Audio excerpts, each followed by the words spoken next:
welcome to EduSearch Clinics. I am Dr. Gunjan Desai, and it gives me great pleasure to welcome you all to this brand new series of EduSearch called Patient Talks.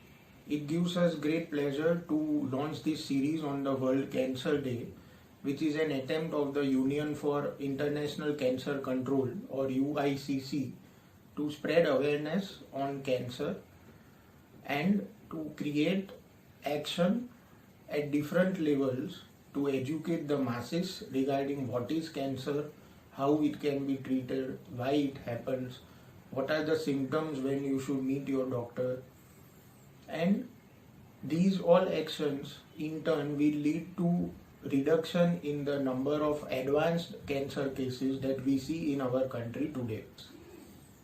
So let us dive into the digestive tract cancer awareness series of the Patient Talks.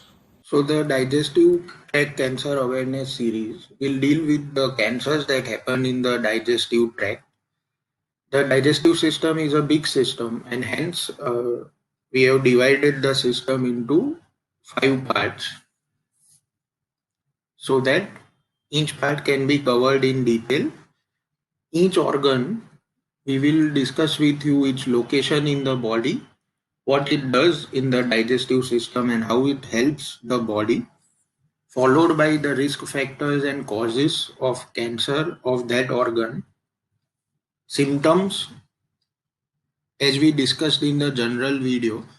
If you have not seen, kindly go through it. We will be discussing if you are at risk at cancer based per the family history, symptoms of cancer, and when you should meet your doctor. So the first part deals with liver cancer. Now there are many types of cancers that involve the liver by spreading to liver, which makes the disease a stage 4. But here we are dealing more with cancer that primarily grows in liver. As I have already told, cancer is unregulated, uncoordinated, and automatic growth. Hence, it is abnormal cells. And when this occurs in liver itself, it is known as primary liver cancer. So we are going to see what causes liver cancer. Are you at risk of liver cancer? What are the symptoms? And how you can prevent or detect it early. Again, just a brief review why this series has been created on World Cancer Day. This is because as per the Union for International Cancer Control, as well as the World Health Organization, cancer is one of the biggest challenges that we face in the society today, and nearly 10 million people die from cancer. And it is not that people die and that is why we are trying to spread awareness. It is that more than 1/3 of these deaths can be avoided, delayed, or prevented. And how we can do this? We can do this by early detection so that the patients present to us in stage 1 or even before stage 1, yes, that is possible, or prevention, which can be done by awareness and lifestyle changes. So that is why we have created this series. So now focusing on liver, we will start with very basic. I am sure many of you know this part, but this is where liver is located in your body, on the right upper side of the abdomen or your tummy, which we call abdomen. This is where the liver is located. If we see the classical digestive system that you would have probably studied in your schools, this is where the liver is located, just above the abdomen and below the diaphragm. And this is how we see the liver with its function. The secretions of liver entering the duodenum through the bile. So this is how liver is located in the body. It is one of the largest organs in the body. Now, why liver is so important? What does the liver do in the body? So liver gets its nutrients from the blood. And once it gets the nutrients, there are some important functions that liver performs. One is it breaks down the nutrients and produces energy. It also synthesizes proteins which are necessary for the building of each and every cell of the body. It breaks down medicine. So the medicines that we take are broken down in liver or kidney for most of them. The enterohepatic part is very important, and the breakdown of medicine occurs in liver and then it's washed out in kidney or bile. Also, alcohol is metabolized in liver. That is, alcohol is also converted into waste and excreted from the body through liver. This is one of the most important functions of liver. The liver produces bile or pit as we call it in Hindi. And this bile helps in fat digestion as well as it helps in toxins removal. The toxins which are metabolized in liver or broken down in liver are excreted through this bile. And the bile also helps in absorption of fat soluble vitamins, which are vitamin A, vitamin D, vitamin E, and vitamin K.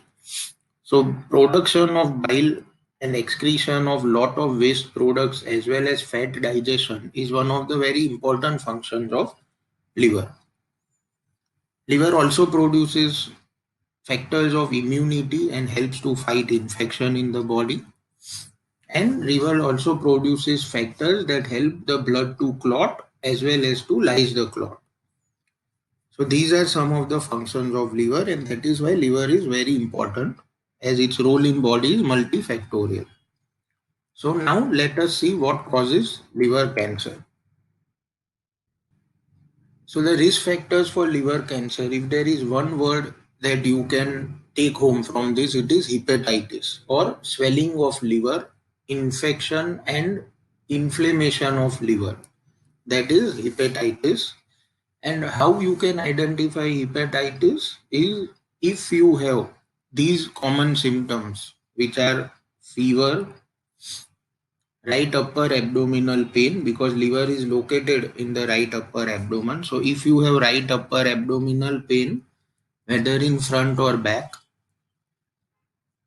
weakness and jaundice. So as we saw previously, bile is formed in liver. Any disease of liver or bile system, gallbladder, as we'll see in future, which affects the synthesis or excretion of the products of liver, leads to jaundice. What is jaundice? We will see in the symptomatology part. So what are the risk factors for liver cancer? Hepatitis is one word that you should remember. Now hepatitis are 5 types: hepatitis A, B, C, D, E. These are viral infections. They are virus that affect the liver, just like coronavirus that is going on these days. So out of the 5 types of hepatitis, hepatitis B and hepatitis C spread through blood, and these are the most common risk factors for liver cancer. Hepatitis B, if present long term untreated, can cause liver cancer, which is seen more commonly in Asia and Africa. And hepatitis C, long term, is known as chronic in medical terms. So chronic hepatitis C, more common in US and UK as a cause of liver cancer. So what happens is when these two viral diseases are untreated, they keep changing the liver tissues and convert them into automatically growing, unregulated, dividing cells which produce the cancer. So there is natural progression in hepatitis from infection to cancer if these two are not treated. Hepatitis C has more risk of cancer than hepatitis B. As I told you, both can spread through blood and therefore they can spread through contaminated needles. If the needles are used repeatedly between different people, unsafe blood transfusion, that is if a blood transfusion is taken from an hepatitis B positive patient and given to a negative patient, it can spread the virus. Unprotected sex can also spread hepatitis. And mother to child transmission in the children. So mother should always be tested and treated for hepatitis to prevent this transmission to children. Now remember that this spread is of the virus and not of the cancer. I would again highlight that cancer is not contagious. It is the virus which can spread through blood and cause liver disease, which may or may not lead to cancer in future. However, when we see these risk factors, we know that there is a big scope for prevention in these cases because hepatitis C can be cured and there is vaccine available for hepatitis B. So other than hepatitis which can cause liver cancer, as we all know, alcohol consumption in uncontrolled amounts or actually in any amounts can predispose a person to liver cancer. Smoking can also lead to liver cancer. Steroids which are consumed irrationally for building weight by the gym enthusiasts can also lead to liver cancer. Obesity, type 2 diabetes, and fatty liver. This is a constellation of diseases which now comes under the term metabolic syndrome. Syndrome is a group of diseases actually which when present in a patient can also predispose to a lot of diseases including liver cancer. So these are patients who are obese. Obese means heavy weight with physical activity at a lower level. So heavyweight patients with sedentary lifestyle with or without diabetes, these patients are prone to have increased fat deposition in liver, which is known as fatty liver. I'm sure a lot of you would have heard of the term fatty liver. So fatty liver patients should undergo assessment for presence of metabolic syndrome, and if this is present, the patient needs a treatment of many systems in the body. This we will cover in another awareness video on metabolic syndrome. But if fatty liver is present, fatty liver can also progress to liver cancer, and this is becoming a very common cause of liver cancer in the current times. Then there is a fungus, aflatoxin, and chemical exposure, but these are not very common risk factors now of liver cancer.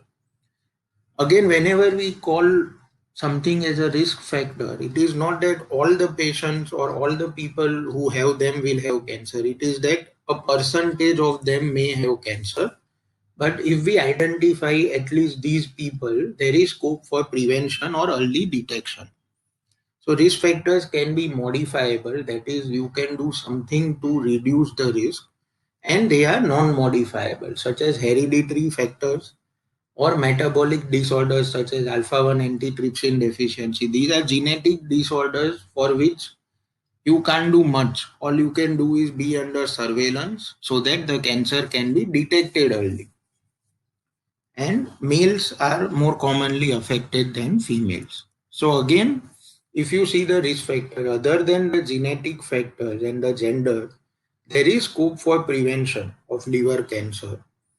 Sadly, a lot of liver cancer or most of liver cancer patients present to the doctors late. However, there is a scope for prevention, that is by reducing alcohol and smoking consumption or stopping smoking altogether. Physical activity and exercise at least 30 minutes a day or more than 250 minutes in a week. Control diabetes and healthy lifestyle and diet. These are some common preventive measures that can help you reduce the risk of liver cancer. Now you may be thinking, if these risk factors are present, how can you identify if you have liver cancer? So let us see the common symptoms that can point you to suspect liver disease and meet a doctor.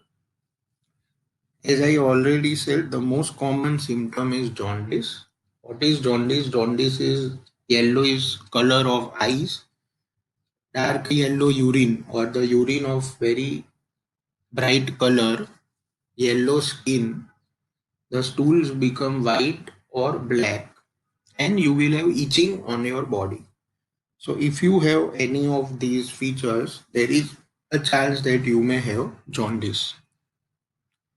unintentional weight loss, and loss of appetite, that is not feeling hungry, and early satiety, that is feeling full early. That is, if you are eating 4 chapatis, now you can eat only 2 chapatis or breads and you feel full.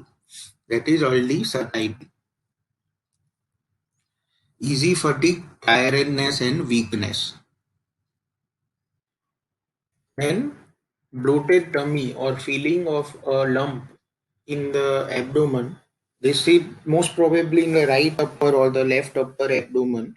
You may feel hard, and this may be the growing liver or the spleen on the right upper abdomen or the left upper abdomen respectively.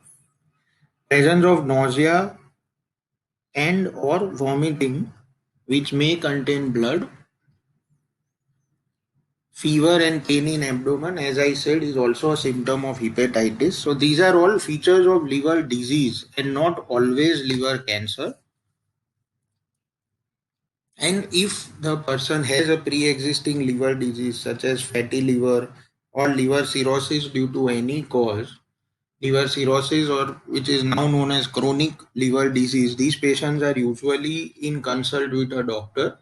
And if you see worsening of symptoms of this pre-existing liver disease, or if you have any of the above symptoms, this is the time when you should meet a doctor. So this is one of the most important points, that if you have any of these symptoms or more than one symptoms of this group, there is a chance that you may have liver disease which can be cancer, and hence you should meet your doctor soon. Thus, if we want to prevent liver cancer numbers in the community, one of the important points is immunization. That is to immunize everyone for hepatitis B, as the vaccine is available easily, especially to children, healthcare workers, and if you have a person with hepatitis B disease in your family, each family member has to be immunized to prevent the spread of the disease in the family. Lifestyle and diet, as we have discussed: consume alcohol in moderation or quit alcohol, quit smoking, physical activity, treat diabetes and control obesity. And to prevent transfusion related infections, safety in injections, blood product transfusion and infection control is important in the hospitals.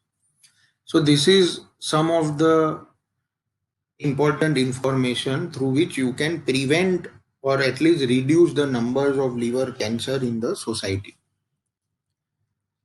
Now, for those who have risk factors or those who have pre-existing liver disease, the most important point is that if you have symptoms, meet your doctor as soon as possible. All patients with chronic liver disease, that is long-standing liver disease, should be made aware and educate them. Regular follow-up with doctors should take place probably every 3 months or every 6 months. And screening of these patients, this is known as selective screening. That is, we know that these patients are at risk of cancer, and is these patients we do some tests to know if they have cancer at a very early stage, probably at a stage when they may not even have symptoms.